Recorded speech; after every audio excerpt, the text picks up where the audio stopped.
Nat Turner Rebellion. Enslaved people in the South didn't accept slavery without fighting back.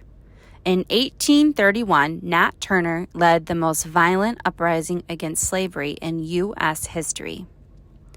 By the 1830s, slavery had already existed in the United States for more than 200 years. In 1807, Congress had outlawed importing enslaved people from outside of the country. Most states in the North outlawed slavery after the Revolutionary War, but in the South, plantation owners clung very tightly to the practice of slavery. Millions of people were born into slavery in the South with little chance of ever becoming free. This did not discourage them from rebelling and trying to escape. Many enslaved people on plantations resisted in small ways. They broke tools, worked slowly, or pretended to be sick. On plantations in states closer to Mexico, like Mississippi, some enslaved people escaped and fled across the border. Mexico has outlawed slavery in the late 1820s, and it did not return runaways to enslavers. Nat Turner was born into slavery in Virginia in 1800. Unlike the majority of enslaved people, Turner learned to read and write. He also became a preacher. He worked on several plantations throughout his life. He also spent any spare time he had reading his Bible and praying. In 1821, he ran away from his owner, just like many enslaved people tried to do.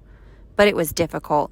Any white person could capture him and return him to the plantation. White people received money from plantation owners to do this, so many people were on the lookout for black people in case they were runaways. Turner returned to the plantation. He saw no other way to gain his freedom. He knew that no matter what he did, the people who owned him would never give him liberty. As he prayed, he believed God told him to start an uprising and set the slaves free. On August 21st, 1831, Turner and 5 other slaves killed their owner and took horses and weapons. They moved on to the next plantation, freeing slaves and gathering followers as they went.